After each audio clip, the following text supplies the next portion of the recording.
First of all, I would like to thank Monsoon so much for being here today, giving his time, Dude just got accepted on OpenZeppelin, so you guys can imagine the chat we're talking to right now. So I'm really happy for him. It's only fair that OpenZeppelin not only knows how to select their people, but really strive to have people that will be and bring more to the ecosystem. This is really important. So, Musum, thank you so much for giving us your time. And the way I want to start this is a little bit by going over before your whole development thing. I don't know how much you want to disclose about location, country, but I'm gonna let you free to talk about that. Just speak your heart, and let's start, bro. Tell us a little bit about your story, childhood story, and maybe the beginning of how you got into development, even before Web3. All right, man. So basically, I started development or got into coding in school. So currently, like I'm still in college. I'm doing my undergrad major in computer science. It's my final year, and I got into uh, around ninth or 10th grade in school. I was really interested in games. I used to game a lot, and I naturally got curious about how these games are made. So I learned a few languages. I made some open source contributions. I remember participating in a open source competition organized by Google.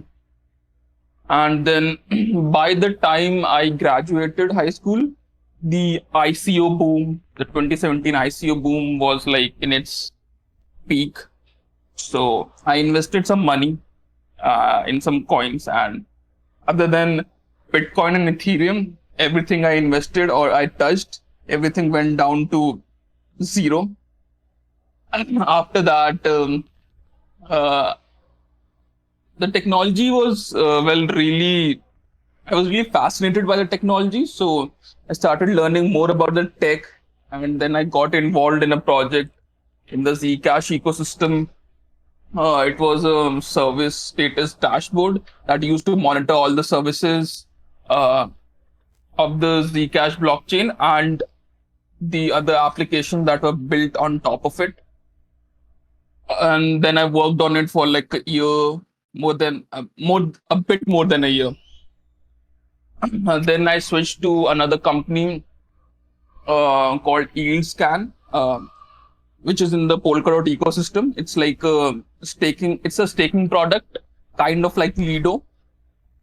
Uh, like 7-8 months. Then I switched to another company in the Polkadot ecosystem called Yield that was making DeFi aggregator, something like Yearn. So I I was in a strategy role there. Earlier, I used to work in development, but I also wanted to try the strategy side of things. So I did that for like 6-7 months, and I had a realization that I'm not a big fan of like strategy roles, distribution roles, growth roles. So I resigned from there. I took a vacation of a month, and I was like development and code is something that like naturally excites me, makes me curious. So I thought I'll check what smart contracts are. I've worked in this field for so long, but I haven't written a smart contract yet because I used to work uh, I used to do full stack development. So then I started learning Solidity about August last year. I started then. Then I learned more about the EVM, deployed some small projects on testnets. Um, then I discovered security uh, through some tweets. Then I saw a few videos of Andy Lee on YouTube. One of them was with Pashov, one was with Trust. So I got really interested. Then I started learning more about security and other things. And when I felt a little comfortable, I reached out to some places.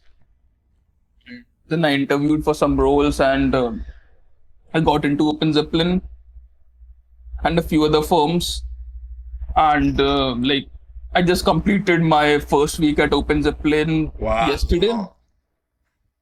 Tell us about it. How was the first week? Very Oh, hard. awesome. Are you in Um, Argentina right now? Because I know that you need to spend some time with them after you get in, right? yep. No. I'm still in India. So we will have an onboarding tour in Argentina. I don't know when, but it's supposed to be like 2 to 4 weeks. So my first week was pretty chill. Uh, I started an audit that was for an ERC20 token, so it was pretty basic, and we just wrapped it up today. The report is ready. So it was a pretty good week. Like the people are really kind and very knowledgeable. So it was like fun, like getting to know them and work with them on a very small audit. Let's go back a little bit to 2017. You say that you first bought your coins, that they went to zero. What made you decide to get into crypto? Because I come from Brazil. It's a poor country, and India knows the same. It's not easy for us to take such risks, and to get into these markets. And I know that Brazil and India also, we have smartphones, we're highly tech, we're aware of everything. But taking the risk and deciding to make this a job is always the interesting part of everyone's journey in Web3. Why did you decide to get into this way? Right. So I didn't invest much. It was like only $500 that I borrowed from my father because I was still in school. I had no income, and I was like, "Give me the money. It's very risky, but it could pay off very good too. Some coins go like 1000x, but in my case they went to zero. Yeah, it happened to me too. So yeah. So, well, and about getting into crypto development, I was very young at that point. I still am, and I was just entering college, so I could, do risky things because uh, I had no responsibilities as such. So, and while working, I could also earn a little bit of money. So that was nice too. And I remember that the first time I saw you on Twitter, we were talking about hair skills quiz, which is notoriously, hard, so literally quiz, and you just knew all the answers. How did you, so you really went through that quiz, you really studied that? How was the process? So you really just knew the answers from your head?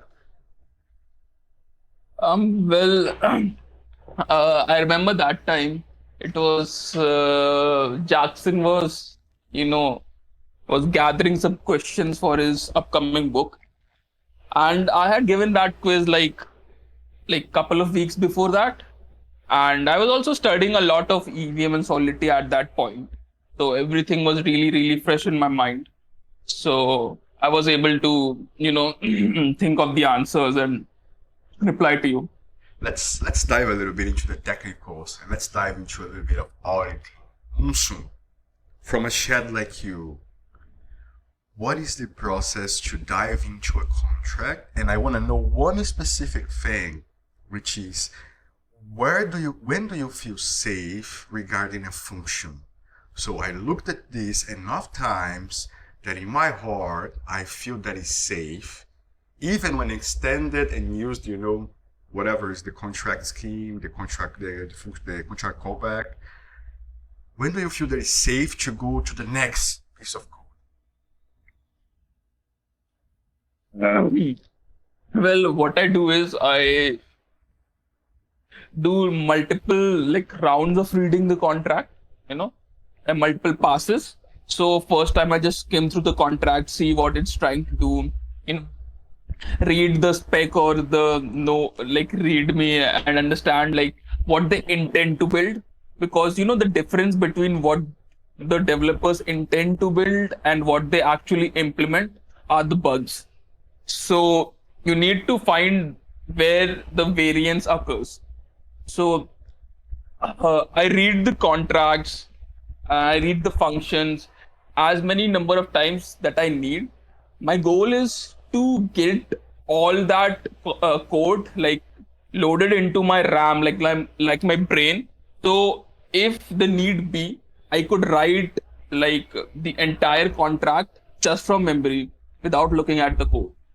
When you reach that point, a lot of things start making sense to you. But is that You will be able to. realistic? Is that realistic? Like, because there's projects that you can do that, they're small. But the code bases there are so big, bro. Yeah, so it takes time. Sometimes it would take you 3, 4 days. But that's my goal usually. I mean, I understand that it may not be feasible, but even if you get close to it, that would be like really good. Because at that point, you would be able to uncover the very obscure, high or critical severity bugs. Because you'd be able to, connect the dots like because of these lines in this function, if this function is called after this function, there might be an edge case, you know, in which could be exploited. So what usually happens is when you look at code, read code, try to break it, and you'll close your laptop, you'll go out to lunch, or you would be taking a shower.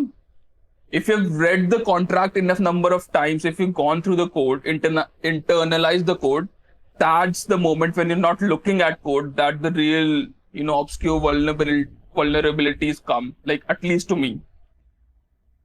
I feel the same. So many times thinking not really regarding audits, but when I had to develop some certain complex software, I've been through the documentation, through what the stakeholders want to do so many times that I'm taking a shower and I have this, eureka moment, and all makes sense.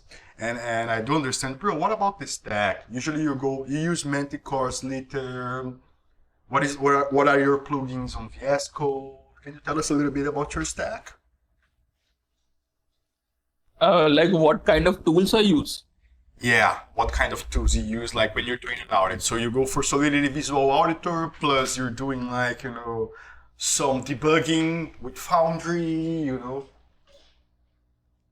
Well, it changes, like it depends on the case. Most of the time I will have like Chisel open just to run some like one line of code. I'll also have Remix open if I want to try something out. So if I really want to, like if I feel there's something fishy happening in a function and I need to like test it, I might like write a first test or invariant.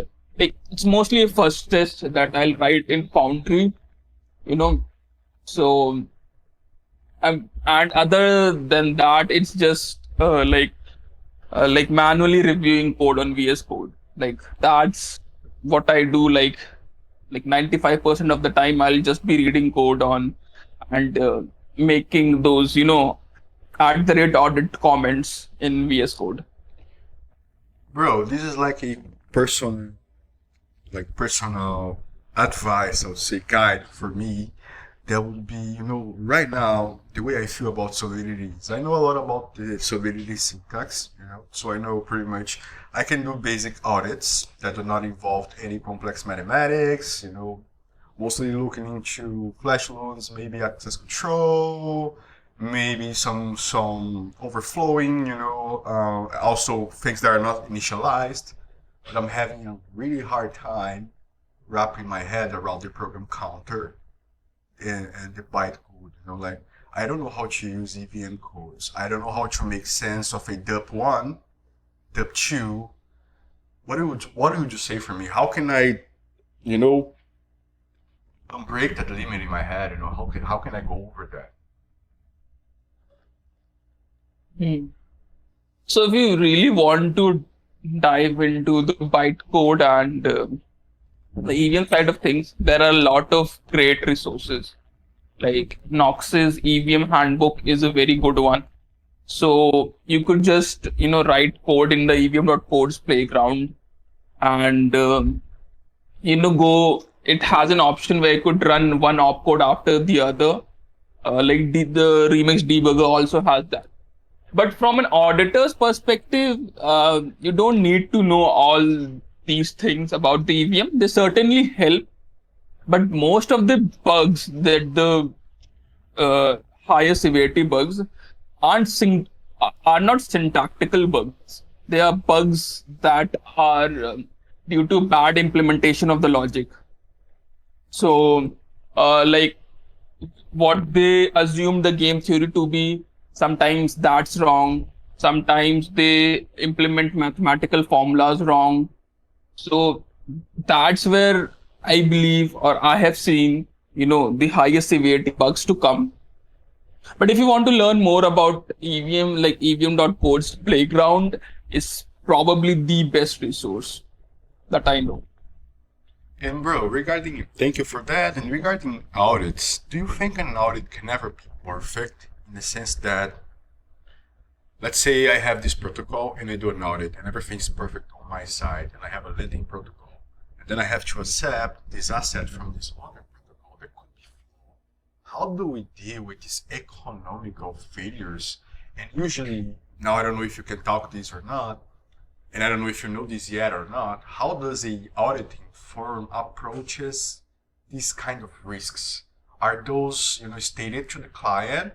And when auditing, so I'm doing this and it's perfect for this protocol, but in the long run, how do we make sure that things cannot go so wrong because of outside factors? Well, your voice broke a lot of times when you were speaking. Can you repeat the question? Yeah, is it better now? Yep. So I wanted to know because sometimes certain bugs just happen when you have a certain state. So you have a lending protocol, you're lending a token, and then you're making this integration with other protocol, and this protocol could have a failure, and then you have an economical failure. How do we approach these things with auditing? Well, firstly, integration tests would help a lot. And when you're auditing something that is integrated with other protocols, like if you're building something on top of Compound and you have the code base, it's always good to, run it on a mainnet fork just to see how it's interacting with, let's say, Compound in this case. But while designing the protocol, the developers have to account for every possible scenario. And as an auditor, you also have to account for every possible scenario. Like, what if this goes wrong in Compound? What will happen to my protocol? What if, let's say, an Oracle malfunctions for 20 minutes? What will happen to my protocol? So you have to think of all the edge cases and you have to implement them in your code. And if you're an auditor, you need to point it out to the developers. And in some cases, if your protocol is built directly on top of another protocol, then it might be very difficult for you to, let's say, mitigate that. But you should take as many steps as you can so your protocol could be secure. Very nice, makes a lot of sense. And what do you think makes the difference from a company like OpenZeppelin that everyone trusts a lot from another company, from another auditing firm? Like, what is the step that OpenZeppelin takes that these other people are not taking? I'm sorry, man. I couldn't really make out of what you were saying because your voice was breaking again. Can you repeat the question? Yeah, sorry, man. I don't know if my mic is going off here. My question is, what does OpenZeppelin does differently from other auditing firms? Because I imagine you guys must have some sort of different process to the results you guys have over the time. Yeah, so I don't really have experience of working at any other audit firm, so I cannot really compare. But one thing that I know that OpenZeppelin does differently is how we author audit reports. Because at OpenZeppelin, our audit reports aren't just for the clients, like the developers who requested an audit for the protocol. Our audit reports are for the entire Web3 ecosystem, for the like for the like for everyone to read. So you won't find like code snippets in our audit report. So we try to be as verbose as possible, describing things like how the things are happening in code, but we won't really use code snippets in a report or suggest specific code changes. We only give generalized recommendations. So in this case, the developers would be able to understand, and even if someone who hasn't gone through the code base or who isn't a technical person would also be able to, gain some value out of reading the report. I understand. Makes a lot of sense too. How long you're in crypto now, doing crypto development? I'm sorry, what? How long you are in crypto development now? It's been like 4 years now. So I've you're been in Web3 for 4 years. so you're not that new there here, right? So you got in really. So you got to ride the bull run of 2001, 2021. What? You got to ride the bull run of 2021. Well, I didn't have much money to invest, so I just saw the bull run. Didn't really gain anything from it. That's So crazy. yep, I was writing code in Web3 during the bull run of 2021, but I missed it.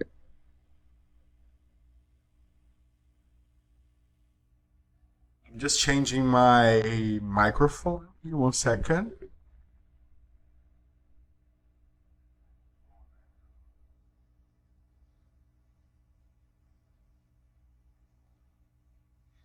I was trying to change my microphone, but it didn't really work out.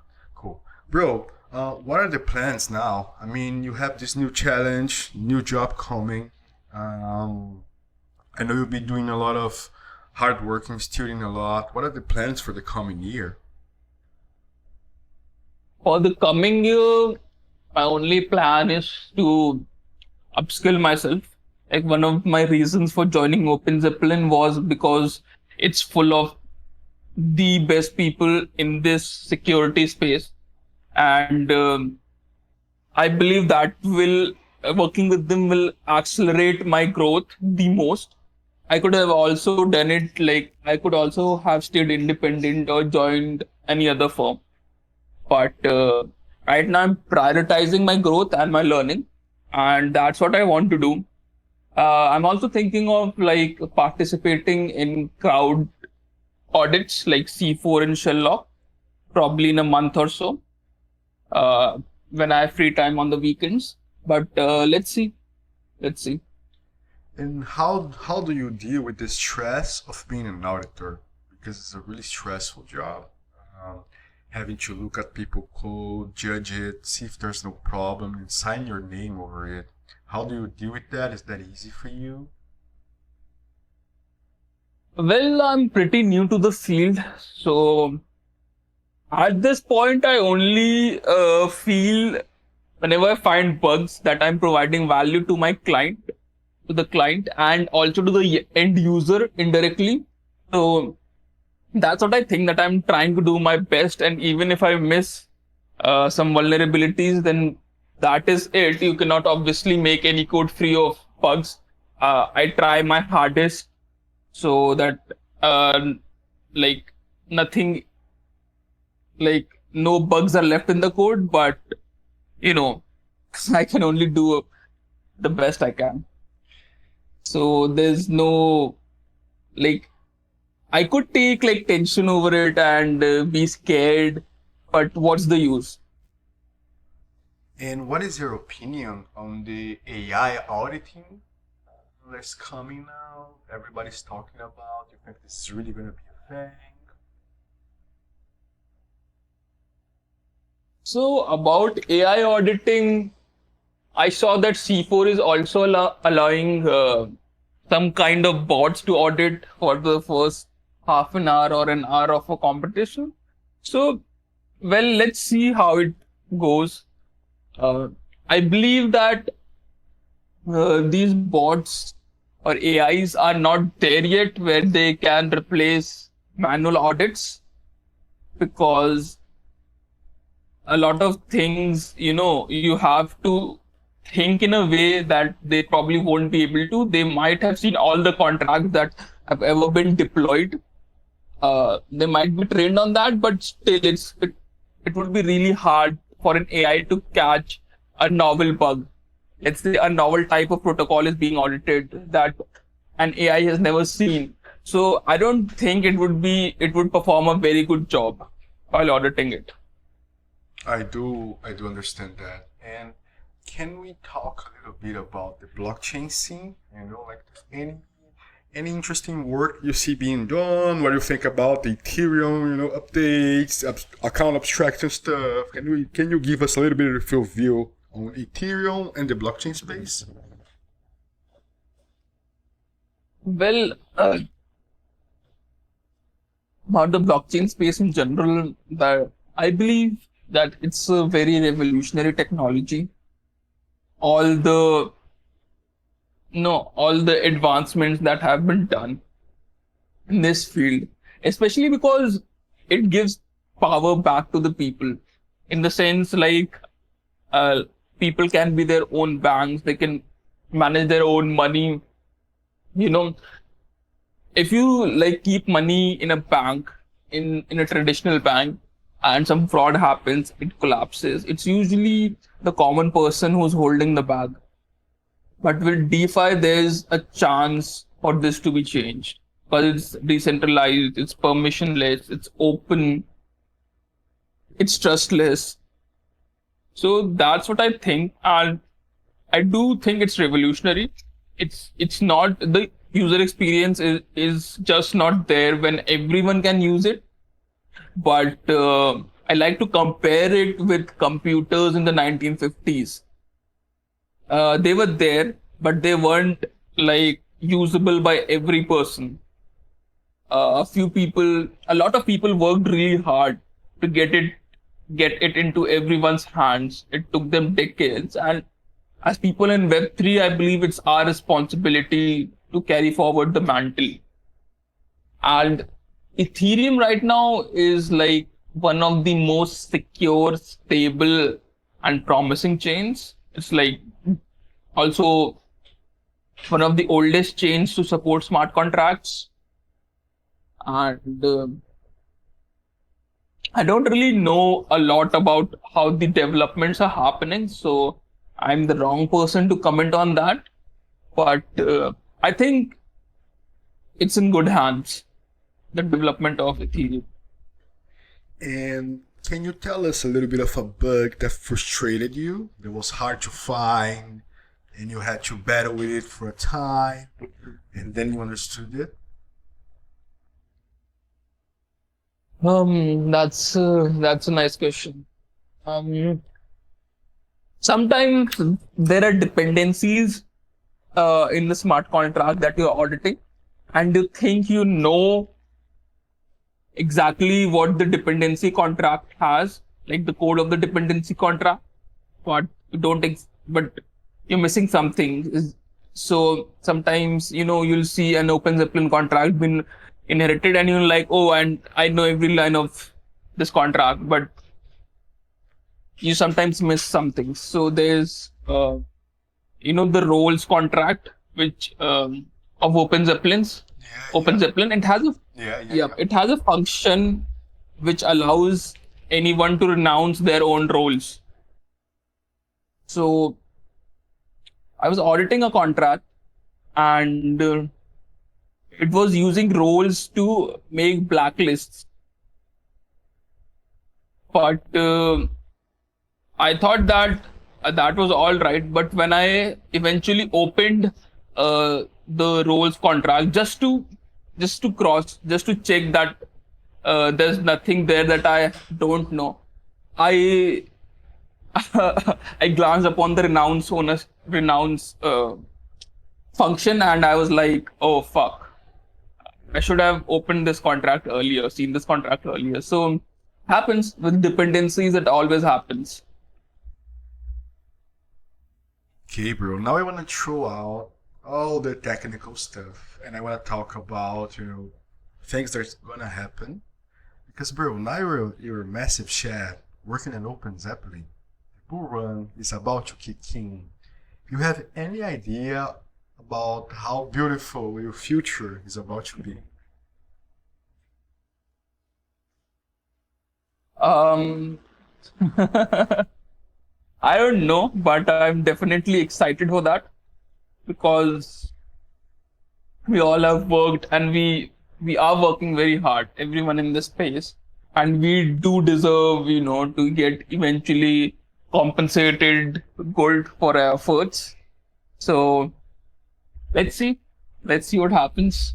And are you excited to come to Argentina? Have you ever went out of China, India?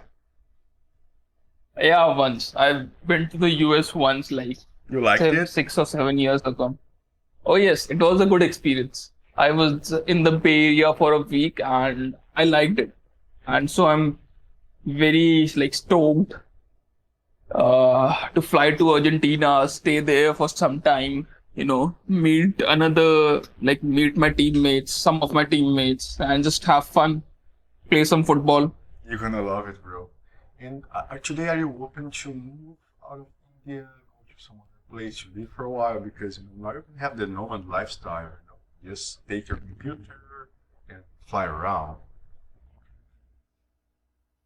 If I understood your question well, you're asking me about like, what are Yeah, my thoughts on the digital nomad lifestyle, right? yeah. If you were like, willing to move out of India and travel around. Sure, man. I was thinking about it, like not right now, but in like 6 to 12 months.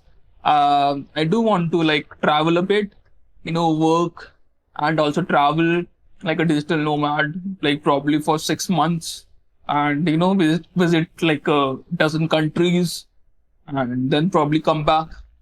So yep, that was in my mind, and I'm really excited because I work remotely, and that's a very good thing in Web3 that like almost all the work that you do is remote. So you could be anywhere and you could be traveling or you could be visiting your parents and you could still work. So that's awesome. Yeah, yeah. Something that I like a lot too is being able to work from home, and do my things. It's definitely a very good part of working in Web3, bro. And are you today buying Bitcoin? What is your view on Bitcoin itself? Well, it was the thing that started it all, right? And it's still today probably, I don't know. It has the highest market cap, and I guess of all the cryptocurrencies, it's I think the most adopted. I might be wrong there, and it's pretty decentralized too. Although, like only 4 or 5 players have like more than 50% hash power, hash rate, whatever it's called. But it's good. It's good. It's good to hold in your portfolio too. You obviously cannot program it like cannot write very complex programs for it in the Bitcoin script. But you know, I have like in this respect for Bitcoin. Nice, nice. And in the future, you think that we're gonna be moving to a more like decentralized ecosystem? Because today I feel that we haven't yet figured out decentralization, because we have banks like the Verge, and then we have different, forks to the chains. How do you feel about the current state of decentralization of blockchain? Well, I think there would be more decentralization because I believe in a multi-chain world where there would be a lot of app chains and a lot of data availability layers. Like Ethereum acts as a data availability layer for the L2s that are built on top of it. There might be L3s too, and there might be app chains. App chains are basically chains that are built for a very specific app. So, like in the Polkadot ecosystem, you have parachains, and they are built around specific apps. Like there's Mangata for that's a DEX. There's Oak Network that is basically automating smart contracts. So I do believe like we will be more decentralized or at least more distributed in terms of where the liquidity and where the users are. Very nice. I'm gonna open for questions now. If anybody has a questions to Monsoon. Bro, while that's happening, tell us a little bit of what you like to do for fun, go out, dance, drink a beer. No, man. So, well, I love playing football. That's one. The other is like in India, we drink tea a lot, and it's usually a social thing where you gather around with people, smoke a cigarette, have a cup of tea, talk about things. So I usually meet my friends like they live pretty close by, like in walking distance. So I usually meet them like twice a day. One for like afternoon tea, and then once in the evening or in the night, and we just sit and talk about things for like half an hour. Then we go back to our places. I love partying too, and like beer is just like my favorite beverage of all time. If I could, I'd probably drink beer instead of water, We're but gonna have that's a not. really good time together. So, but that's not like feasible for long term. And I like spending time like watching a lot of educational videos, dive into rabbit holes about geopolitics, history, technology, whatever interests me on Nice. YouTube. I like reading too. So, You seem like a pretty fun guy, like cigarettes, beer. I mean, count me in. I'm all in for that. And bro, blockchain, crypto. Also, I think, bro, that's it. I'm just gonna leave you with a question. What would you say for someone that's starting, who wants to be very effective? So wants to be coming from maybe knowing a little bit of development to a good auditor in 1 year. well, I'd say focus on the fundamentals, learn Solidity very well, learn the EVM very well, read go through Securium, read all the audit reports, and start participating in audits. Like just approach random audit firms and say you'll do it for free. You know, get yourself an apprenticeship. If not, there's always C4 shell law. So try to audit code and learn what bugs you weren't able to find. Read about them and spend like at least 30% of your time researching and reading about vulnerabilities, because you need to be always be up to date and you always need to fill gaps in your knowledge. Very nice. And just keep at it, man. It's just keep at the grind and it will pay eventually. Bro, thank you so much for coming. Good luck on OpenZeppelin. Whatever you need from us, we're here, fully available. And this is it. I'm gonna post this on YouTube. And thank you so much, bro. All right, man. It was fun, like talking to you and sharing any knowledge that I had. Uh, Take care, guys. Bye bye. Thank you. Good night. Bye bye.